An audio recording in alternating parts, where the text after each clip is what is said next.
Olá, meus amores. Hoje vocês não vão ver a minha face maravilhosa. Morta de saudade de vocês, viu?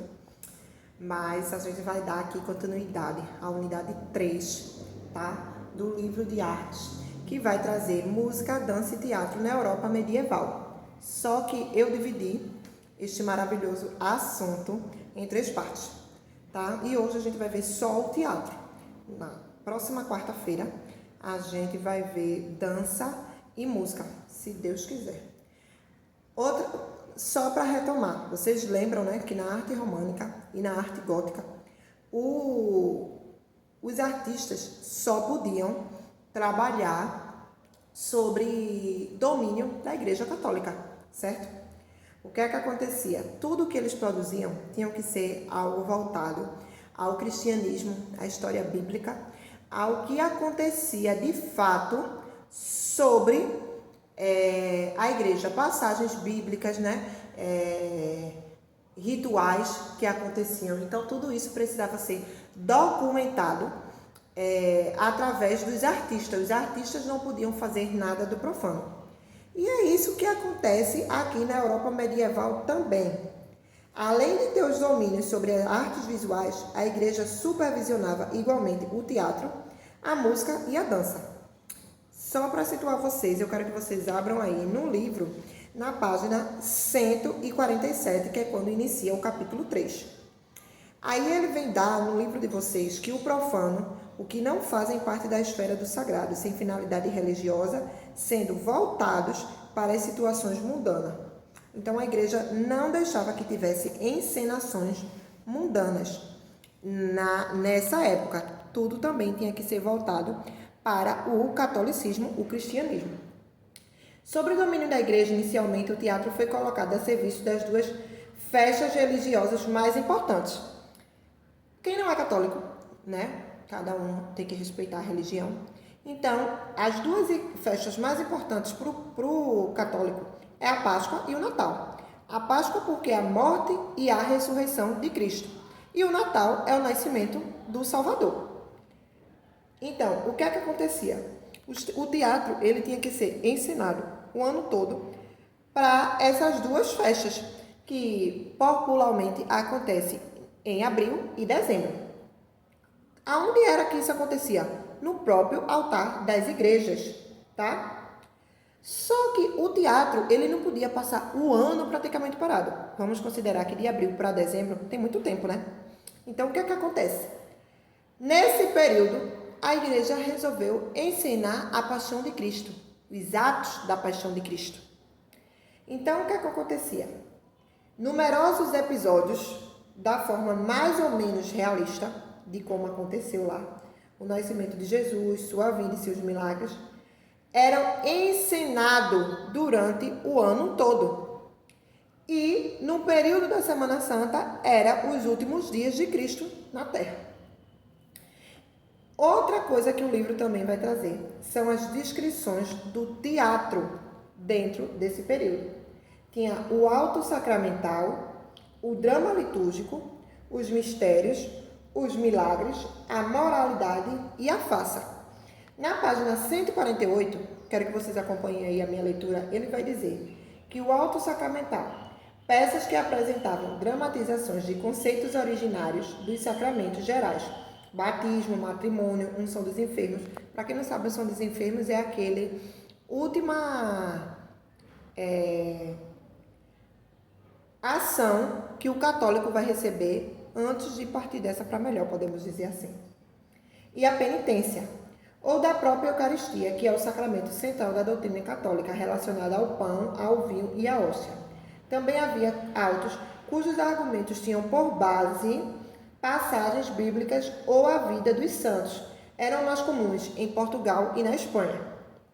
O drama litúrgico é a mais antiga forma religiosa medieval. Por ter caráter devocional, só podia ser apresentada durante o serviço religioso, sempre no interior da igreja. Era cantada e acompanhada por diversos instrumentos. Mistérios.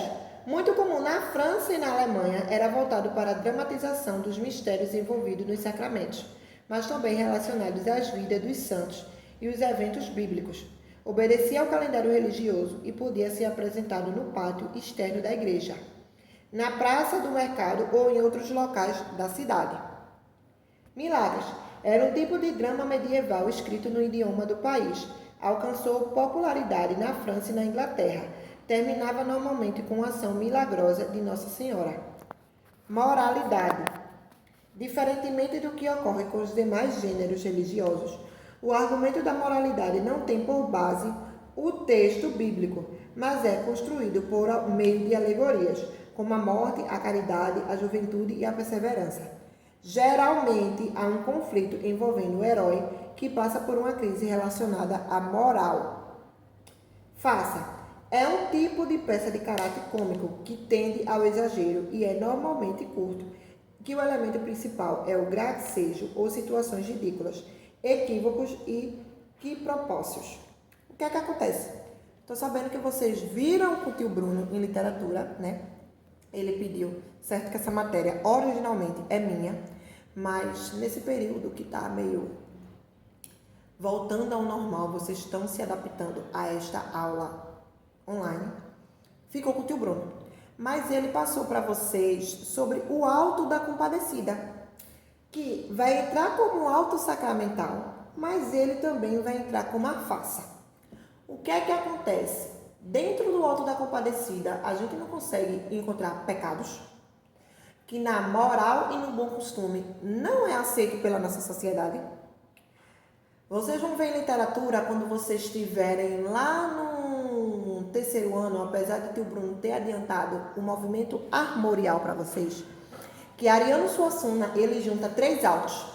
O alto da Santa e a Porca, o alto da Barca dos Infernos, que é a parte. O Santa e a Porca é aquela parte que Rosinha recebe aquela porca que o dinheiro já está vencido. Vocês já assistiram esse filme, eu creio. Se não assistirem, comecem a assistir. O alto da Barca do Inferno é quando eles estão lá no julgamento. E a parte da chegada do Major Antônio Moraes, que é a questão da velação da cachorra em latim, certo? Vocês sabem que a gente não enterra cachorro igual a ser humano, né? Então, o que diz? Voltando aqui. O teatro medieval teve grande desenvolvimento com os festivais que ocorriam em datas religiosas, como o Corpus Christi, que é muito importante para a Igreja Católica. A Igreja queria que o teatro usasse a função dele de passar um ensinamento para as pessoas para elevar a condição da Igreja Católica, certo? Então, o palco era móvel, certo? Ou podia ser fixo dentro da igreja. Aí ele vai dizer que essa parte aí da Paixão de Cristo, ela era muito vista e precisava ter em várias partes da igreja. Dentro do Brasil, nas cidades do interior, são ensinadas formas dramáticas religiosas semelhantes à da época medieval durante a Semana Santa, né? Que é a Paixão de Cristo. Nas igrejas também acontece isso, principalmente nas igrejas católicas. O que é que acontece? Aqui em Pernambuco tem chamado um teatro de Nova Jerusalém, que ele já foi visto aí, dados do livro de vocês, por 4 milhões de pessoas, segundo o Ministério do Turismo. Inclusive eu já vi, viu, gente? Já fui lá. Corre que só, vocês não têm nem noção, para acompanhar cada ato que vai ter da Paixão de Cristo. É coisa de louco, mas é muito bom. Esse ano não teve, né? Vocês ficaram sabendo que foi adiado para setembro. Por mim, já podia ter sido adiado para 2021. Vai ensinar a Paixão de Cristo na época que nem é da Páscoa. Mas isso é uma opinião de tia Valquíria, né? Não é a opinião do governador que vai mexer com o dinheiro. Então, ele vai dizer que no período da Semana Santa, a cidade ensolarada do Agreste, o livro está sendo bonzinho em dizer que a cidade é ensolarada, porque é um calor, viu? Vocês estão ligados, aquele calor que só quem mora aqui em Recife sabe como é o calor. Mas vamos lá. Abriga a peça que dramatiza os acontecimentos relativos aos últimos dias de Jesus, como sua morte e a sua ressurreição. A performance conta com 9 grandes cenários, como se fossem as mansões medievais, em que são apresentados os atos para os espectadores, os quais se deslocam no imenso espaço teatral, cercado pelas muralhas de Nova Jerusalém. Outra forma do teatro medieval que ainda existe são os atos. Aí é que vai entrar o Alto da Compadecida com Ariano Suassuna, uma das obras-primas da literatura nacional. O livro com o qual Suassuna ganhou bastante visibilidade é inspirado em particular pela cultura popular da região Nordeste, sobretudo pela literatura de cordel e pela tradição católica do barroco brasileiro. Por meio da apropriação literária de elementos regionais com características universais, Suassuna constrói uma narrativa rica que resgata elementos regionais e os combina com o estilo medieval dos autos, dando cores deliciosamente nordestinas aos elementos dos sacramentos do batismo, matrimônio, unção dos enfermos, penitência, entre outros. Certo? Assim, ele brinca, por exemplo, com o batismo de um cachorro e com a unção de cagaceiros, sempre segundo os interesses de quem encomenda os ritos, fazendo uma crítica social e bem-humorada à igreja, aos políticos e à elite de forma geral. O que é que eu vou querer dos meus queridos alunos do 7º ano? Eu quero que vocês associem a partes do filme, qual é a parte do batismo, qual é a parte do matrimônio, a unção dos enfermos e a penitência, certo? Vocês vão escrever. A penitência acontece nessa tal parte, tia. No caderno, não, vocês vão responder no plural, né? Tem a plataforma, tem que usar a plataforma. E vão me mandar, certo? Beijos e até a próxima aula.